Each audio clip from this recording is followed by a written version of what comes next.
अब हम लोग 5 नंबर क्वेश्चन 3 का 5 नंबर को देखेंगे। इसमें कह रहा है कि यदि किसी भिन्न के अंश और हर दोनों में 2 जोड़ दिया जाए तो वह 9/11 हो जाती है। यदि अंश और हर दोनों में 3 जोड़ दिया जाए तो 5/6 हो जाती है। तो वो भिन्न ज्ञात कीजिए। तो भिन्न ज्ञात करने के लिए हम लोग को क्या ज्ञात करना पड़ेगा? भिन्न कैसे लिख सकते हैं? x/y लिखते हैं ना, यानी 1/2, 3/5 कुछ भी लिख सकते हैं। बटा में ही आता है, इस तरह से आता है भिन्न। तो इसको हम लोग x और y मान सकते हैं। ये क्या है? अंश है ऊपर वाला, और नीचे वाला को हम लोग हर बोलते हैं। तो क्योंकि अंश और हर में जोड़ने घटाने के लिए बोल रहा है और फाइनली हमको भिन्न ज्ञात करने बोल रहा है, तो उससे पहले हमको अंश मानना पड़ेगा। यहाँ पर भिन्न मानने के लिए अंश को मानना पड़ेगा और हर को मानना पड़ेगा। तो माना कि अंश है x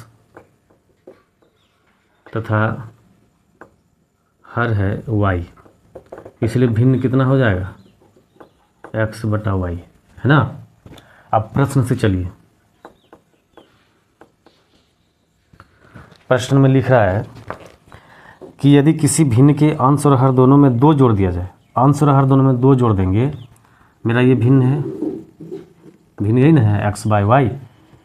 तो दोनों में अगर 2 जोड़ देंगे, अंश में भी 2 जोड़ देंगे और हर में भी 2 जोड़ देंगे, तो ये भिन्न मेरा हो जाएगा 9/11। ठीक है। तो अब इसको सॉल्व थोड़ा सा कर लीजिए, वज्र गुणन कर लीजिए। इसको इधर गुना कीजिए, इसको इधर गुना कीजिए।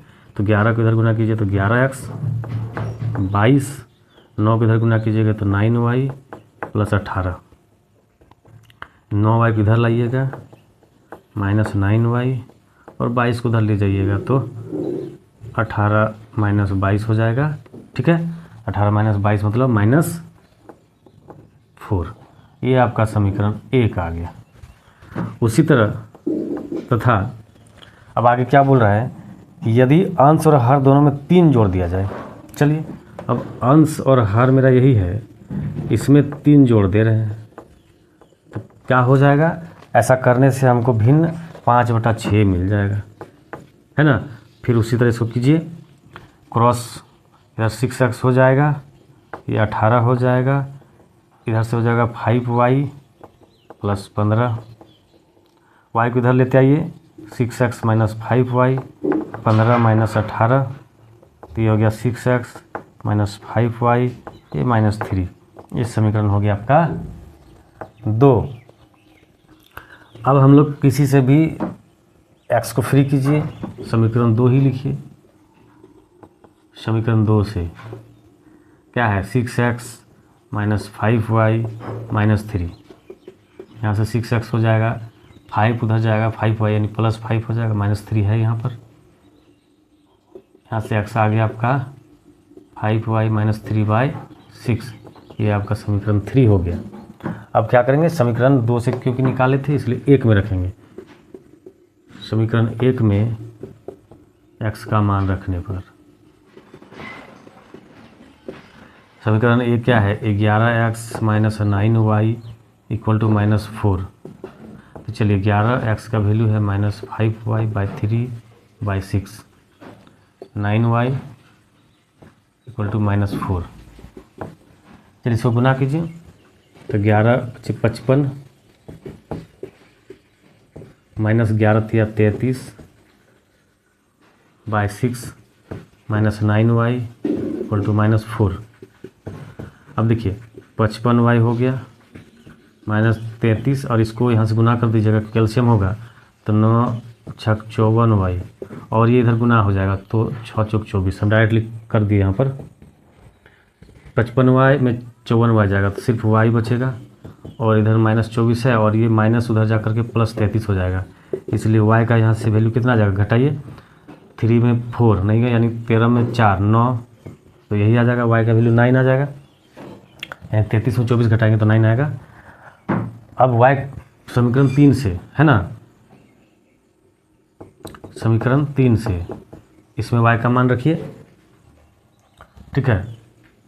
हम यहाँ पर कर देते हैं। समीकरण 3 से क्या हो जाएगा? समीकरण 3 यहाँ पर है x = 5y - 3/6। तो 5y का वैल्यू है 9 - 3/6, तो 9×5 = 45 माइनस 3/6 42/6 यानी 7, इसलिए x हो गया आपका 7। तो जब आपका x आ गया 7 और y आ गया आपका 9, अतः भिन्न क्या हो जाएगा?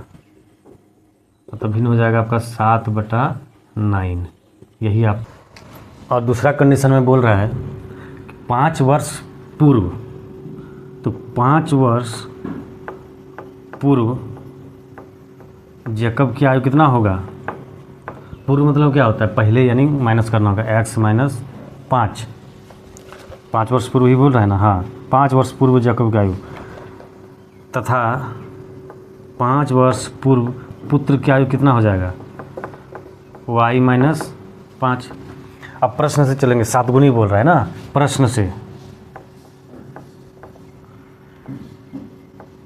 जैकब का जो आयु है अपने पुत्र की आयु का 7 गुना हो जाएगा, यही कह रहा है 5 वर्ष पूर्व। तो इसको चलिए यहाँ से एक समीकरण और निकालते हैं। 7y 35 x 7y 5 उधर जाएगा तो ये 30 हो जाएगा, है ना। तो ये आपका समीकरण 2 हो गया। यहाँ से निकाल के रखिए x का वैल्यू, x = 30 + 7y, ये आपका समीकरण 3 आ गया, है ना। अब चलिए समीकरण 1 में x का मान रखने पर समीकरण 1 क्या है? x - 3y, यही ना है। x - 3y = 10 बराबर 10। x का मान कितना है? 30 + 7y, 30 + 7y - 3y बराबर 10। तो यहाँ से 7y और 3y 4y और 10 माइनस 30 हो जाएगा, ये है ना। कहीं गड़बड़ तो नहीं हुआ? पूर्व बोल रहा था तो माइनस करना ही होगा। 7y 7 × 5 = 35, 5 उधर जाएगा तो ये माइनस हो जाएगा यहाँ पर, सॉरी यहाँ माइनस हो जाएगा, यहाँ माइनस हो जाएगा, -30 हो जाएगा। तो यहाँ भी -30 करेंगे, ये प्लस